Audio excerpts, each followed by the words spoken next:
On April 15, 2015, riots broke out in the city of Baltimore. A young African American named Freddie Gray had suffered traumatic spinal injury at some point of the 30 minutes he was in police custody. His death was caused by violently slamming his head into the back of the van, fracturing 3 vertebrae. The riots escalated so quickly because a black man had been killed in the custody of police. According to CNN, the riots broke out at 3:30 p.m. This was 4.5 hours after the start of Gray's funeral. At 4:27 p.m., protesters began wrecking police cars. At 4:29 p.m., bottles of spritz began being thrown at officers. At 6:26 p.m., CVS, as earlier looted, goes up into smoke. At 6:50 p.m., a man is seen stabbing a fire hose that firemen were using to put out a fire. At 7:01 p.m., Governor announces a state of emergency and National Guard will be sent into the city of Baltimore. At 9:23 p.m., public schools have been closed and a city curfew is being enforced. The riot set 19 buildings on fire and 144 vehicles. More than 230 people arrested and 20 police officers injured. Freddie Gray's family reaction was shocking. They asked the city of Baltimore to stop. They asked them to stop the violence and go home. They quoted, "This is not justice. This is a way for people to steal stuff."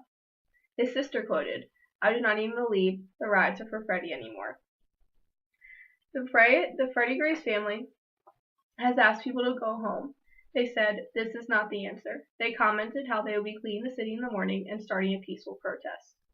We are now going to hear an audio from the Baltimore Mayor, Stephanie Rowlands Blake, about her reaction of the Baltimore riots.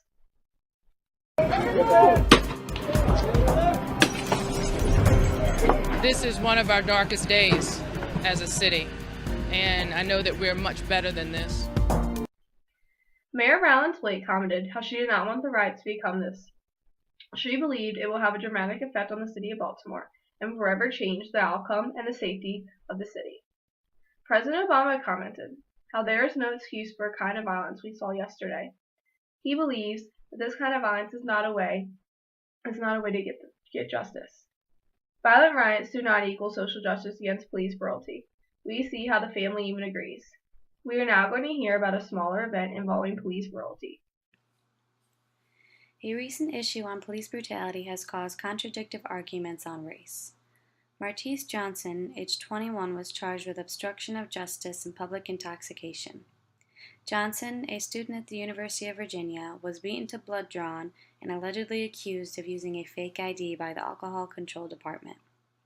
Martise and witnesses at the scene explained the excessive and brutal use of force used on Johnson during the arrest.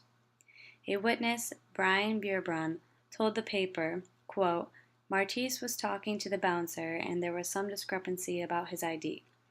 An ABC officer approaches Martise and grabs him by the elbow and pulls him to the side.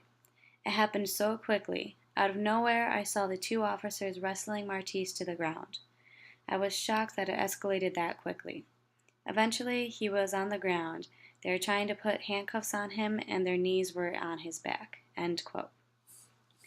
Many students of UVA participated in multiple protests. Blocking the streets of the city, the Black Lives Matter protests made noise for their fellow classmate. Students and citizens support Martise as he files a $3 million lawsuit against the ABC agents. Many posts were made on the Twitter social media site using the hashtag #JusticeForMartise. Martise Johnson's case demonstrates how brutal and abusive officers can be when overusing their powers. Police brutality issues always have 2 rightful opinions. Some may think the police officers are performing their standard duties, and some believe the officers abuse their powers and incorporate bias such as race when dealing with situations like Mr. Johnson's. Coming up next is another small event on police brutality in Maryland. Small events allow us an unbiased look into police brutality cases before they can become muddled or influenced by mainstream media. One such event includes the Keith McLeod event in Reisterstown, Maryland. Even though it has gained some attention, it has remained mostly local, being shown on websites such as the Baltimore Sun and Vice News. Both of these websites have consistently shown information about just exactly what happened between the officer and McLeod. But it would seem to have, based on exactly what occurred, that it would place most blame on the victim. Even though this event is relatively small, media seems to be trying to influence its readers one way by including a small bit of emotional appeal after discussing the events between the officer and the victim.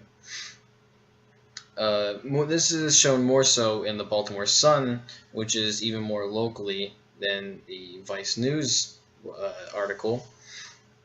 The Baltimore Sun, after relaying exactly what went down between the officer and McLeod, interviewed some neighbors and some family and close friends to McLeod, and this show they try. I guess in this way they are attempting to show just how negative this case has impacted the neighborhood, and it almost seems like they're trying to influence you to feel not necessarily bad for McLeod, but more so bad for his family, and in this way trying to turn you against the officers or the local police force for bringing upon this negative situation involving their families, even though they're mainly innocent. But in some way, it also seems to be trying to balance out the blame between the officer and McLeod, even though the events that occurred between the two, it would seem more so that was McLeod's fault. And this seems more so the media is trying to balance it out in some ways, but it seems more so that it is trying to influence you to go against the police force in the way that they're describing just how negatively it has affected their families. And this just shows how effective it is to interview firsthand people or get their opinions through something like a survey to show just exactly how they feel about these types of situations.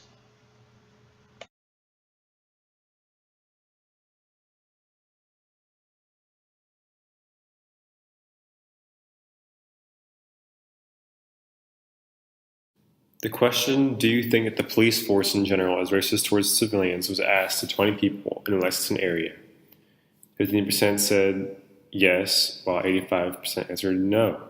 The majority response for why is that the police force is not racist, but there are single out instances that the media focus on which causes reaction. Another question, overall, do you feel safe that the police force was asked to 17 locals of the Lexington community, which consisted of both Caucasians and African Americans? 65% said yes, while 35% said no. Those who said yes went along the lines that most officers are good at their jobs, while those who said no mentioned that there is probability of being harmed for petty things. I interviewed an African American male named Daryl North from the inner city of Los Angeles, California. I asked him what he thought caused riots and if it was a necessary way to produce change. There are different methods to get your message across, more nonviolent methods. Will it be as effective? We don't know. Why do you think these riots occurred in the first place? I think it's just a lot of anger. Emotional stuff. Yeah, a lot of anger and emotions. Because these things, it just takes one thing to happen. It's like a powder keg. It just takes one thing to happen, and that could set off a riot.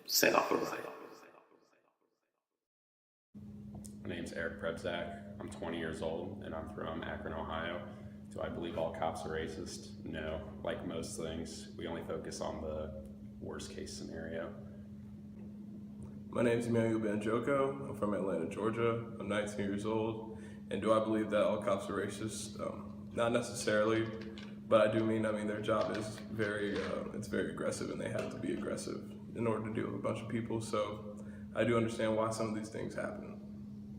Both Eric and Emmanuel make good points. Could this division we see in the news between the people and cops be because of the special mixture between the people's tendencies to react to the extreme and the aggression in which a job like a police officer requires? Police, like everybody else, hold implicit biases. Implicit bias is the shorthand that we take for the automatic association between people and stereotypes that we have about those people. And we've done that with black and crime a whole heck of a lot. Almost all people hold implicit biases. Now let's head on over to Evans to talk about programs to improve police interactions with the public. Police brutality has become a prominent issue within the U.S., and frankly, it needs to end now. The incidents that have been shared are only a few of what our country has been faced with lately. Enough is enough, and it's time to make a change in a big way. The public needs to realize that the police put themselves in danger each day to serve and protect us. These officers deserve the utmost respect for the risk they take on our behalf. However, some officers are taking advantage of their authority and using their titles as law enforcers wrongly. Departments are aware of this and have been addressing the issue with trainings, meetings, and other necessary means. Brutality is not the answer, and there should be zero toleration for the police and the public retaliating against one another in a violent manner. Educational programs are popping up across the country to help the public and police to form relationships that are more respectful and create positive interactions between the two groups. Getting a chance to have meaningful interaction and helping the public to understand the duties of officers will lead to the police being more approachable in the future. The most notable program is known as PIP, which stands for Positive Interaction Program, out of Houston, Texas. This program's goal has been to improve communication between the two parties as well as educate both the public and the police on what the two sides are dealing with. Having all opinions, assumptions, laws, and duties out on the table has in fact created a bond within Houston. The positive interactions that have been products of PIP have shown dramatic improvements on crime in Houston. As shown in this graph, crime rates have decreased by a fair amount since the installation of these programs. This evidence of these programs being efficient should lead to the creation of more program opportunities across the country, but especially in places where incidents of brutality are more common.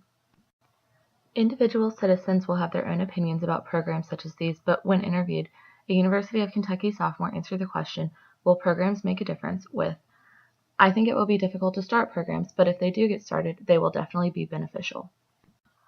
Police are here to serve our communities and to keep our lives and our loved ones' lives safe. They often go out of their way to protect and serve. These actions should not go unnoticed. Media may be to blame for this, as it is rare to see positive interactions with the police, but negative interactions are always available to be shared. The duties of an officer do not include helping the homeless, bringing joy to children's lives, speaking at schools, and many other things, yet here we see officers performing these simple acts of kindness. Police are more than deserving of respect. After all, think about all the chaos we would endure without them. Brutality needs to end on both sides. The public must stop retaliating against our law enforcement, and the police need to find a balance between doing too much and not enough. These programs are not just going to create themselves, so the public needs to step up and make it happen. Something as simple as a town hall meeting can be a great jumpstart. Police brutality is a two-way street, and it will take time and effort for these incidents to stop, but programs and meetings are a good start to better communication and positive interaction, which is ultimately for the greater good of us all.